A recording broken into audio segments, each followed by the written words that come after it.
Hello, the one and only Xylophoney here with another episode of How to Pixelmon, your instructional Pixelmon guide. Now today, as you can see, I got this tiny little Tyranitar here, because that's who we're going to be going over. Tiny little Tyranitars. And all Tyranitars to be specific. Now, if you've ever seen Tyranitar, or, played with him in the games of any sort, you'll know he's one of those really good Pokemon, mainly just because he has really good stats. Now, Tyranitar's stats, to be precise, are 600 in total. Can you please be quiet, Mr. Electro? Thank you. He has 100 health points. He has 134 attack. He has 110 defense. Decent special attack at 95. 100 special defense and 61 speed. So as you can see there, just about every stat he has, except for his speed, is... This guy's literally chasing me. Hold up, guys. We are going to get our first practice in here. Tyranitar, go. And as you can see, the ability he has, Sandstream, just channels the Darude right through him, and he whips up a Sandstorm every time he hops in the battle. There we go, continuing on. So yeah, that is Tyranitar. Now, he has crazy good stats, really good defensive stats, and amazing attack. Now, he doesn't have good speed, so you can't make him a quick sweeper, so we're going to make him a tanky sweeper most of the time. Thing about that is, though, Tyranitar, of course, does have weaknesses. Despite being able to summon Darude at any point he wants, whipping up a Sandstorm, he has 6 separate weaknesses. First of all, Fighting type, since he's a Dark and Rock type, is going to do 4 times damage to him. It's going to hurt. Also, Ground, very common, is going to hurt.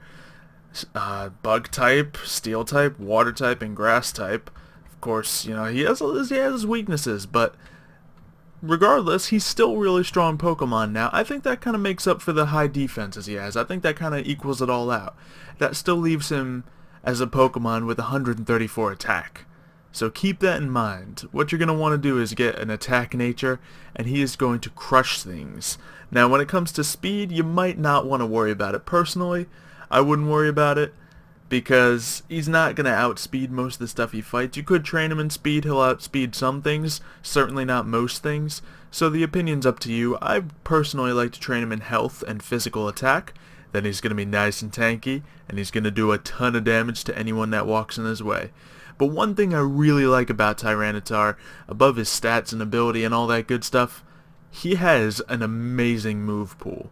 Now, if you go out into the wild, find a Tyranitar and catch it, you have a chance of getting the Fang moves, as we're going to look at on this one. Thunder Fang, Ice Fang, and Fire Fang. You can get all of those on him if you catch one in the wild. This one's just level 1 to make it extra tiny.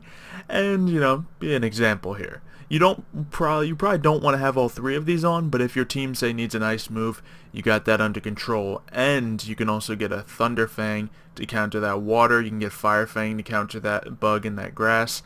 You can really get a good mix-up to cover your bases on that. But another good thing about Tyranitar, aside from the Fang moves, he still learns a bunch of good moves on his own to be a really good physical attacker. He gets Stone Edge, Crunch, Thrash, and Earthquake all on his own. That is a serious moveset. You get Stab from Stone Edge and Crunch, one being really good damage but lower accuracy, one just being more of a middle ground attack. Then we got Thrash and Earthquake, of course, both moves you definitely will want to have, but it doesn't stop there. You can really customize them to be really good for your team. We have Dragon Claw, in case you need to take out dragons, or you can just have that Ice Fang on him if you need it. Brick Break if you need a fighting move. Aerial Ace, Shadow Claw, even Dragon Tail. Now, normally I wouldn't put Dragon Tail on a Pokemon, but I got a little bit of a combo set in my mind. Dragon Tail, of course, makes the other Pokemon, switch out randomly, so we're going to hit him with a Dragon Tail, and then we're going to substitute. This is a gamble. Now, you're going to be using up 2 of your Tyranitar's move slots, and I wouldn't particularly suggest doing this, but it could be fun. You could do that and then hit him with a substitute. Now, substitute could be good on Tyranitar, because yes, he has a lot of weaknesses. Set him up with leftovers, he'll heal over that. But if you make him switch out to a Pokemon that's not equipped to take out Tyranitar, you're going to get a free substitute out there, and then you're going to be able to have a free attack on them with a really strong move such as Stone Edge. So, really relying on that, you can set them up with a lot of different movesets, make them, more reliant on their tankiness or their damage, and they'll be really good. But we're not quite done with Tyranitar yet. Remember, he does have a special attack of 95. That ain't bad. Now, of course it's not the best, but, you know, it's not the worst. So we're going to take a look at this Tyranitar here. Now, actually, first I'll show you the TMs. He can learn Surf, Ice Beam, Thunderbolt, Flamethrower, and Focus Blast. That's a really good move pool. Really nice mix-up. You'll really trick people. And I'm saying really a lot. Apologies for that, but he's pretty snazzy like that.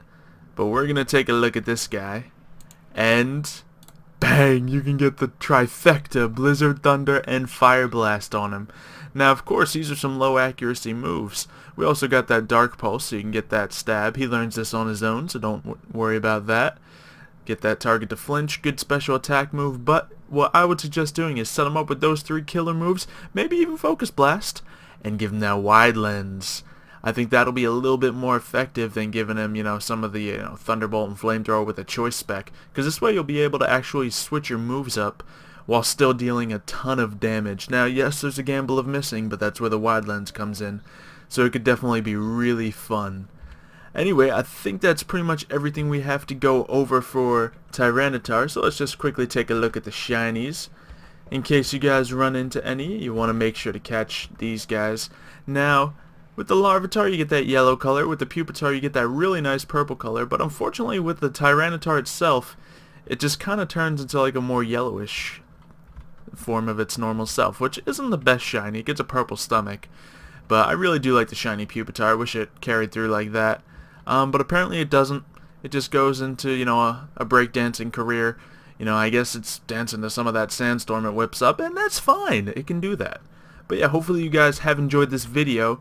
If we can get some likes on this for the Tyranitar, that would be wonderful. Of course, you can set this guy up many different ways and he'll still be successful. But definitely loving that attack and health on him. So I would go that route if I were you. But that has been How to Pixelmon. Thank you all for watching, and I will see you next time. Let's go. Alright, let's see what happens here. This is going to be interesting.